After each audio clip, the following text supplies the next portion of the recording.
Have you ever gotten that feeling that language has these hidden rules? Like a secret code just waiting for someone to crack it? Well, you're in for a treat, because today we are cracking a fascinating linguistic code in Arabic. It's a hidden system for making words plural that might just change the way you think about language itself. So, to get our heads around this, we're not going to start with some dry, heavy grammar lesson. Nope. Instead, we'll start with just a single word and its plural. Think of it as the very first piece of a really cool linguistic puzzle. All right, here is our very first clue. The singular Arabic word for mosque is masjid. Just listen to how that sounds for a second. Masjid. Now, check this out. Here's the plural, masajid. Hear that shift? We go from masjid to masajid. Whoa, that's a pretty big jump, right? And that right there, that's the big question, isn't it? How does a word change so much just to become plural? I mean, it's not like just adding an S to the end. Something way more interesting is going on inside the word itself. Okay, so just like any good detective, one clue is never enough. We need more evidence. So let's gather some more clues and see if this is just a fluke or if we're onto a real pattern here. Okay, check out another one. The word for site or location is mawqi'a, and it's plural, mawaqi. Listen again, mawqi'a, mawaqi. You hear that? That same kind of internal shift is happening again. Next up, we have the word for center, which is marquez. And the plural is, you guessed it, maracas. Marquez, maracas. Okay, wait a minute. This is definitely not a coincidence. There's for sure a system at play here. And for our last piece of evidence, let's look at the word for home, manzil. Its plural is manazil. Manzil, manazil. By now, that sound should be getting pretty familiar, right? So we've got all our clues laid out on the table. Now, it's time for the analysis.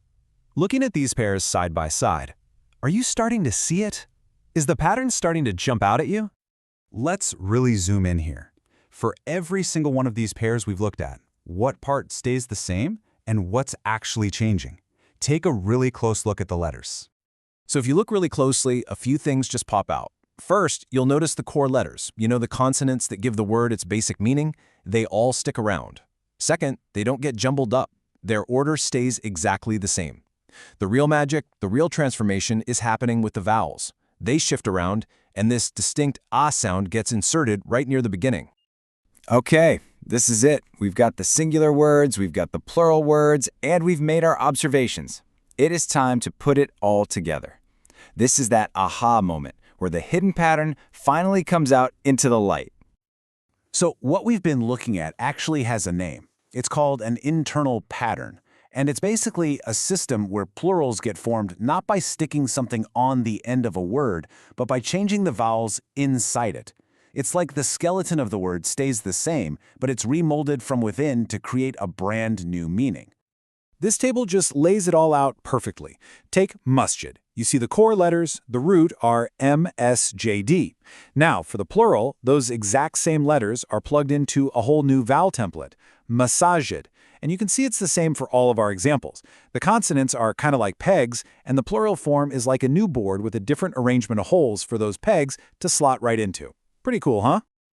So, what's the big deal? What does this all mean? Well, it's a fundamentally different way of making plurals than what many of us are used to, and it reveals something really fascinating about how a language can be built.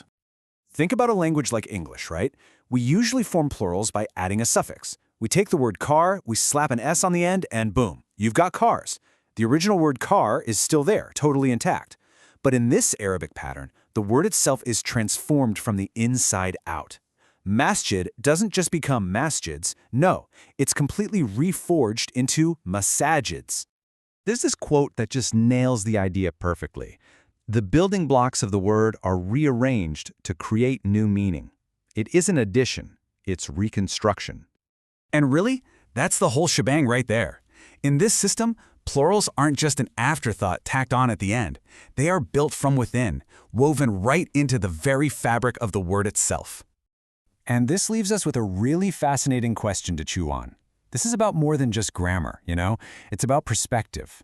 When a language builds new meanings from the inside out, how might that shape the way its speakers see the relationship between a single object and a group of them? It's definitely something to think about. Thanks for digging into this with me.